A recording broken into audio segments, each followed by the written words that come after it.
Thank you. So a few years ago, I wrote this book, Hooked: How to Build Habit-Forming Products. And the book has been used by thousands of product teams all over the world at big companies like GE and Microsoft, Mozilla, and PayPal, as well as smaller companies like MyFitnessPal and Product Hunt. Now, today's talk is not going to be about how to hook people. Instead, today's talk is going to be about what happens when we get too hooked to some of our technologies. Today, I want to talk about these two problems of technological dependence and technological distraction. Now, before you click away or start using your smartphone, stick with me because I am going to give you some very practical ways that we can fix these two problems and finally put technology in its place. So let's first talk about this problem of technological dependence. You know, there's a word that's thrown around these days in our industry that we hear quite a bit, and that word is addiction. Everything is addictive these days. We're told our iPhones are addictive, Facebook is addictive, even products like Slack are addictive. But what does that word actually mean? Well, if you were to ask a psychologist, they would most likely tell you that an addiction is defined as a persistent compulsive dependency on a behavior or substance that harms the user, a dependency that harms. So let's do a quick poll here. How many of you, by show of hands, have Facebook accounts? How many of you have Facebook accounts? Terrific. Okay, now leave your hands up. Leave your hands up. I want you to keep your hands up if, hypothetically, one day you decided you wanted to stop using Facebook. How many of you think you could stop? Leave your hand up if you think you could stop. Okay, look around the room, everybody. Keep your hands up. Look around the room. All right, terrific. You can put your hands down. What we just learned from this little exercise is that the vast majority of you are not technically addicted to Facebook. Now, maybe you're wrong. Maybe you're all in denial, and that could very well be the case. Now, of course, there's a very simple test for this. Uninstall Facebook or try not using the app for a few days or a few weeks and see what happens. You might very well find a small proportion of you, about 1 to 5% of the population, that you are addicted. That a very small proportion of the population does struggle with not using a product even when they don't want to. So the vast majority of you told me by your own admission that it's not an addiction because you said you could stop if you wanted to. But some people can't stop, even when they want to stop. Those people suffer from addiction. Now, of course, the question here is, what do we do about it? What do these companies that have people that they know want to stop using their product but can't because of an addiction do? What's their ethical obligation? Well, there is something that we can do in our industry that other industries can't do. You know, people have been getting addicted to all sorts of things for a very, very long time. So the thing that we can do that other industries can't, for example, let's say the alcohol industry. If you are a distiller, you could throw up your hands and say, well, I don't know who the addicts are. How do I know who the alcoholics are? Right? And you'd be right. But in our industry, we do know because we have personally identifiable information that reveals to us who is using and who is abusing our product. What is that data? It's time on site. So a company like Facebook could, if they so choose, reach out to the small percentage of people who are using that product past a certain threshold, 20 hours a week, 30 hours a week, whatever that threshold might be, and reach out to them with a simple message. Something like this, for example, that asks them, do they need help? Now, it's simple, it's respectful, and easy. Now, some of you might be saying, hey, if we did send this message, what's to say that it would be effective? And frankly, if someone says, hey, leave me alone, I'm good, there's not much we can do, unfortunately. We can't be Big Brother and tell users that we know better than they know. However, if a user identifies to us that they do need help, it is unethical to continue profiting from people who are struggling with an addiction. But what about the business case for that? What's the incentive for a product like Facebook to send out a message like this to the few users who may be addicted? Well, there might be all sorts of business rationale. Maybe it's good not to burn people out. Maybe the product would be better if some people weren't using it as much. We all have that one friend on Facebook that uses it way too much, that pollutes our feeds, right? We all know that person. Maybe the experience would be better for everyone if that person dialed back. But to be honest with you, I don't really care about the business rationale, because this is an ethical argument. And I believe that companies that know they are addicting folks, know who those people are, and don't do anything to help them is unethical. Now, a company like Facebook or Reddit or any number of other services could easily do this. Other companies can't do this and won't do this. They won't do it because if they did, they would go out of business. And this is in certain industries and certain companies. For example, in the online gaming industry and in the casino industry, some companies, not all companies in those industries, but some companies target what they call whales. Whales are the less than 1% of users who account for 99% of the revenue. When I was doing the research for this presentation, I spoke with many companies, and one company I spoke to was a very well-known, publicly traded gaming company.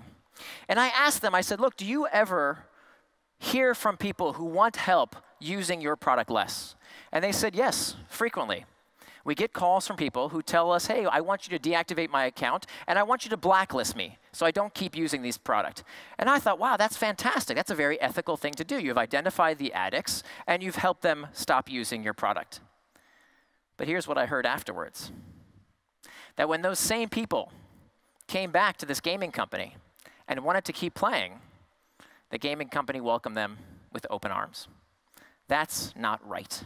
It is unethical, and we should not invest in, work for, or start companies that do not help people who they know are addicted but can't stop using the product because they are fighting an addiction. Can we all agree that that's a good ethical standard to live by? Terrific. Thank you. Thank you very much. There's another type of dependency I want to talk about that I hear about quite a bit that I'm guessing many of you might struggle with, and that is that many people tell me that they want to use technology less, but that their workplace doesn't let them disconnect. It's not necessarily an addiction, because if they won the lottery, they would stop using those technologies if they didn't have to go back to work. But what they tell me is they can't stop working because their bosses, their clients, their colleagues keep them tethered to technology all day and all night. So my question is, when did the 9 to 5 become a 24/7? And who's responsible for this form of technological dependence? What's the real cause here? Let me tell you a quick story. In 2014, a researcher at Harvard by the name of Dr. Leslie Perlow wanted to figure out, do companies really benefit from this always-on connected culture? She wanted to find a company that exemplified the 24/7 connection that many people have to their devices. And she found that company when she met a partner at the Boston Consulting Group. Now, the Boston Consulting Group is known to be one of the best consulting firms, or the most premier consulting firms in the world. They deal with Fortune 100 clientele. And let me tell you, they have a very hard-charging culture. In fact, I used to work there about 15 years ago, and the expectation was that you would be constantly connected. Now, Perlow went to a team, a consulting team at BCG. She sat down with these 7 consultants on a case team, and she asked them a simple question. What would happen if everybody on this team got one night off per week? One night where they could totally disconnect from any technology, email, cell phones, Slack accounts. One night off to go to the movies with their spouse, to go to their kid's basketball game, or maybe just go to the gym and have some me time. Everybody on the team thought this was a terrific idea. But when Perlow asked this team, well, can we do it? What would it take to make this happen? Everybody on the team balked and said, it's impossible. There's no way. What if there's an emergency? We're in the services business. What if our clients demand it from us?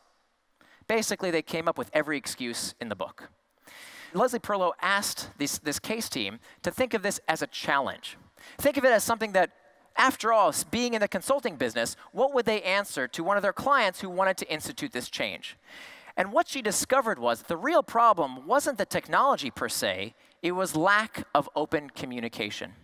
Once people could discuss this problem and make it a challenge just like any other business challenge, they came up with all kinds of creative solutions, giving people these predictable periods of time off, holding each other accountable so that when someone was online when they shouldn't be, someone reached out and said, hey, we didn't agree, we agreed for that you're not online, and held them accountable. And through these techniques, she discovered that this challenge was just like any other business challenge. Now, many of you are thinking, yeah, but business results would suffer, wouldn't they? In fact, she found the exact opposite, that when companies gave employees time off to disconnect from their technology, business results improved, as did employee morale. That in company after company, in study after study, at companies like IBM and Altos and Daimler, not to mention BCG, company results improve when people have time to disconnect. Now, one of the things that Perlow discovered was that leadership plays a very important role. That is that culture is like water. It flows down the organization, and that people consistently look to company leadership for the appropriate amount of technology to use. Now, what this means is that if you're in company leadership, it behooves you to improve company outcomes by setting time for employees to disconnect. For example, take a look at Slack. Slack is the fastest growing technology company in history. And it's a product that many people associate with what keeps them tethered to the workplace. But if you go to Slack, what you will find is that the company doesn't have this problem. That in fact, at Slack, the company culture is that you work hard and you go home. In fact, they take this so seriously, they write it on the walls of their company headquarters. Why? Because the CEO, Stuart Butterfield, wants this to permeate throughout the organization. That it is a company taboo to bother people during off hours. So, we talked about the problem of technological dependence, addiction, workplace culture, and the message here that I want to send to you is that it's not necessarily the technology that's the problem, it's the workplace culture, and culture, ladies and gentlemen, can change. Let's move on to this next problem of technological distraction. Now, distraction is a problem that is near and dear to my heart. In fact, I struggle with technological distraction all the time. Not because I'm addicted. If I'm honest with myself, I could stop if I wanted to. And it's not because of workplace culture, I work for myself, but because it's fun. I like it. I enjoy watching YouTube videos and scrolling around on Reddit. It's fun. But at times, I find that it comes at the cost of doing other things I know I should do. But we should take some comfort in knowing that this is not a new problem. That in fact, human beings have been struggling with distraction for a very, very long time. That the ancient Greek philosopher Socrates debated the nature of akrasia, this condition that we have as people to do things against our better judgment. Well before Facebook, well before YouTube, people have been struggling with akrasia. You know, technology today is like walking by the window of a never-ending bakery. And you're constantly tempted by all these sweet, amazing, delicious treats. By the way, that's my dad, that's my mom, they're both on diets. And you can see they're tempted by these delicious treats. But it would be ridiculous for them to walk into the bakery and say, how dare you make this food so good that I want to eat it? And it's equally ridiculous to ask tech companies to do anything but making their products so good that we want to use them. Is it tempting? Of course it is. But products getting better isn't necessarily a problem, it's progress. So just like at the bakery, where we wouldn't blame the baker for making their food so good, this isn't your fault as the user, but it is our responsibility. So what do we do about this? How do we live in a world where things are getting constantly better and distracting and sometimes more and more delicious? How do we live in such a world? Well, we will do the exact same thing that human beings have done whenever there is a new technological change. We will adapt our behaviors and we will adopt new technological solutions. You know, Paul Virillo has this fantastic quote. He said, "When you invent the ship, you also invent the shipwreck." And I think that's very true. But if you think about it, when was the last time you heard of an actual shipwreck? It doesn't occur all that often. Why don't we hear about shipwrecks today? Why are airplanes and automobiles safer than ever before? Well, let's take automobiles, for example. The adapted behavior is that people today wear seatbelts. They have adapted that behavior. And then they have adopted new technologies, airbags, sensors, things that make driving today safer per mile than ever before. And we are going to do the same exact thing when it comes to the problem of technological distraction. Let me show you how. Here's how we're going to adapt our behaviors. Who's ever had this happen to them? I'm guessing this has happened to everybody in the room. You're at a nice dinner, you're having lunch with some colleagues, you're having a great time, and somebody in your party thinks it's a great time to start using their phone and start putzing around on Facebook or checking email. This is super annoying. So what do we do about this? I think we do the same thing that we did with cigarettes. You know, in the 1960s, about half of the United States adult population smoked cigarettes. Today, it's about 16%. Part of the reason that this happened was because smoking became no longer socially acceptable. You know, when I was a kid, we had ashtrays all over my house, but my parents didn't smoke. Why? Because there was an expectation that when people came over to our house and they wanted to smoke, that they could do so. But today, I'd never let someone smoke in my living room. If you want to smoke, go outside. And we can do the same exact thing with our technology. The next time you see somebody doing this, there's a simple way that you can get them back into the conversation. All you have to do is ask them a question. Hey, is everything okay? By simply asking this question, you may discover that, hey, there really is some emergency, and hopefully they'll go take care of it, or they'll put the technology away and rejoin the conversation. Now, what about when we're by ourselves? How can we adapt our behaviors when it's just us? Here are some very practical things that we can do. For one, we can change our notification settings. About 2/3 of people with smartphones never change their notification settings. Please take 15 minutes and just make sure that the app maker isn't pinging you and sending you triggers on their schedule, that you're only using these technologies on your schedule. Next, another thing you can do, never sleep with your cell phone. About 75% of Americans charge their cell phone right by their nightstand, and that's a big mistake. This is why we have alarm clocks. You will get more sex, you will get more sleep if you charge your cell phone outside of the bedroom. Next, use distracting apps through your browser. So this is a problem I personally experienced. I found that throughout my day, I was looking at Facebook and Twitter instead of being with my daughter or doing something else that I thought was more important. So I uninstalled Facebook and Twitter from my device, but I still love these services. I just use them on my browser when I'm on my desktop.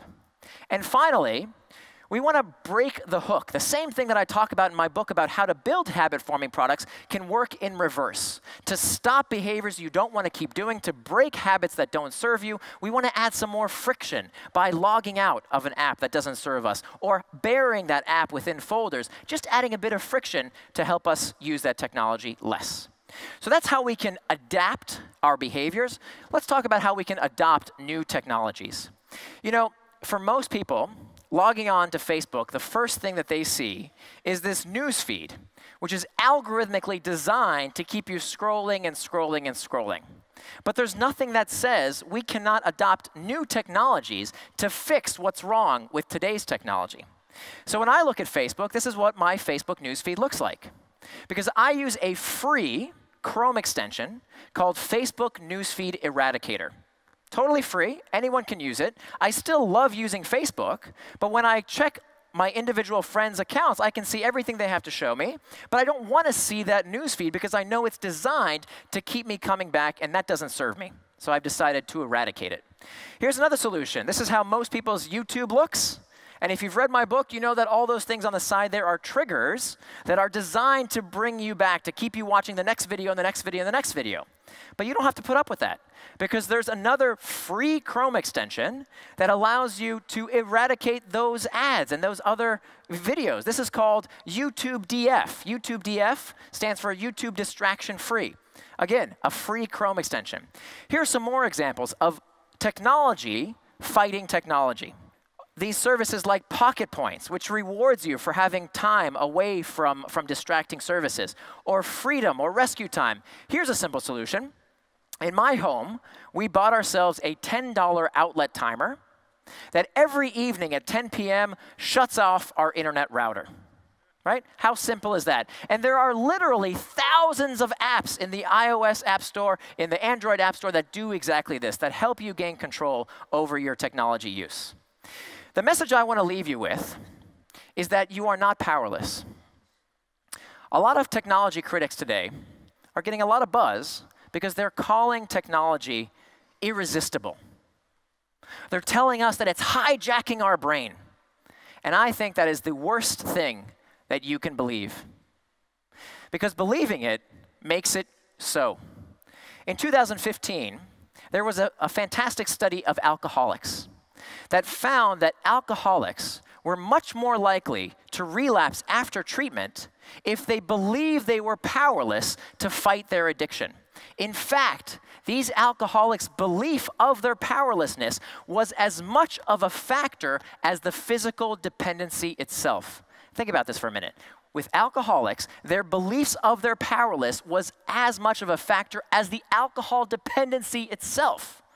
Now remember, these aren't physical dependencies. We're not freebasing Facebook and injecting Instagram. We have the power to disconnect from these devices. Don't believe that you are powerless because that makes it so. Instead, we should be asking ourselves a simple question. Is this technology serving me, or am I serving it?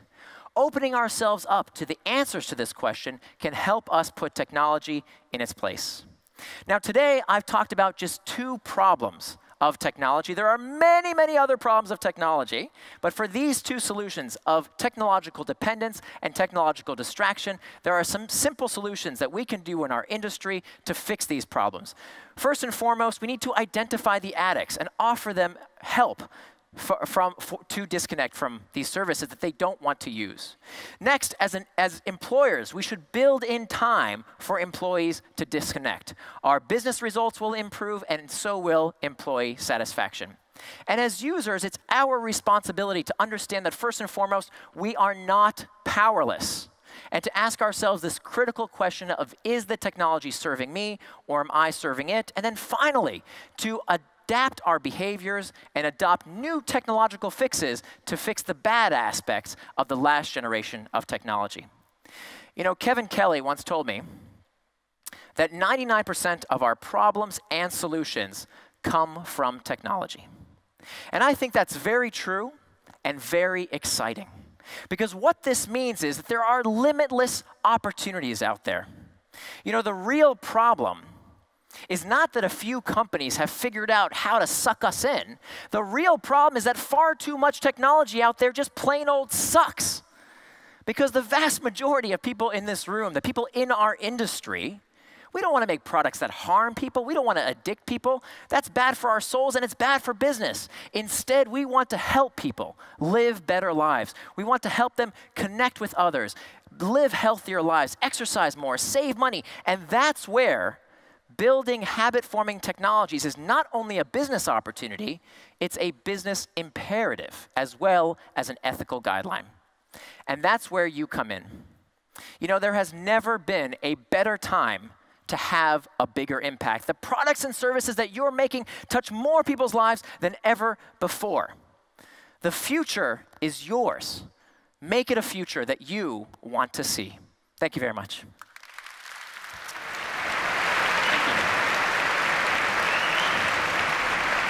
Thanks very much.